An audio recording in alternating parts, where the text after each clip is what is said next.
DRG के जवानों ने मार गिराया है। ये कल रात में ऑपरेशन लॉन्च हुआ था। लगभग 9 बजे मुठभेड़ चालू हुई। लगभग 1.5 घंटा ये मुठभेड़ चली।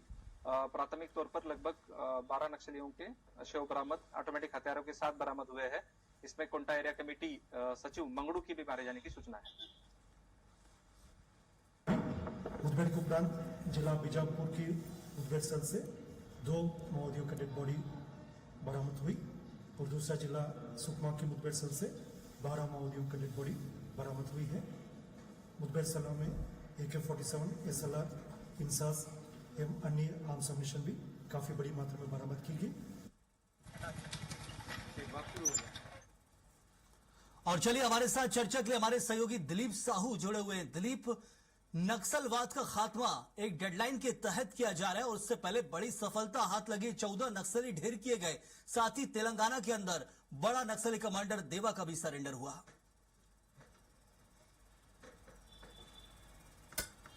जी बिल्कुल संयम, जिस तरह से एक डेडलाइन तय किया गया है कि 31/5/2026 तक नक्सलवाद का सफाया किया जाना है और इसी कड़ी में लगातार सफलता मिलते हुए दिखाई दे रहा है।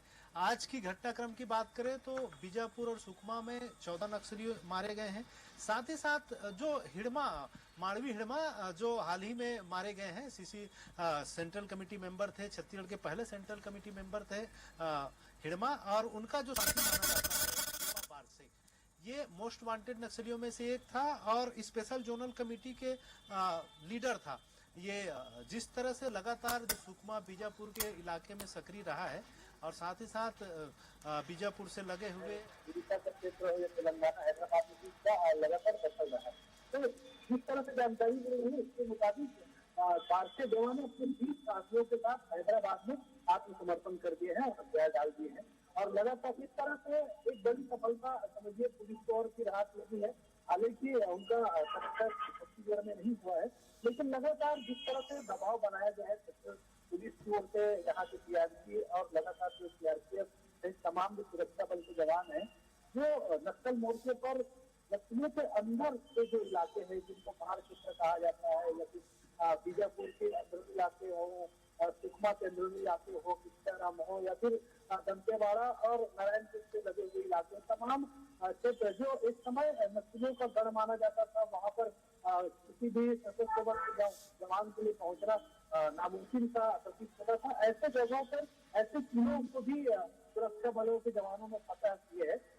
चाहे बात करें बीजापुर के सर्वे गुटा की पहाड़ी जो अभेद्य किला माना जाता था नक्सलियों का, वहां पर भी लगातार सशस्त्र बल के जवानों ने कैंप लगाकर उस पहाड़ी पर कब्जा किया और ये लगातार सफलता जिस तरह से दिख रही है और जिस तरह से देवा बारसे ने आत्मसमर्पण कर दिया, इसलिए लग रहा है कि लगभग अब जो टारगेट तय किया गया है सरकार की ओर से, केंद्रीय गृह मंत्री अमित शाह की ओर से, जिस टारगेट के करीब है 31 मार्च 2025 दिल्ली है 88 दिन के आसपास बचे हुए हैं। ऐसे में ये कहा जा रहा है कि अब ये तय किया गया डेडलाइन से पहले ही लगभग नक्सलवाद का सफाया हो जाएगा।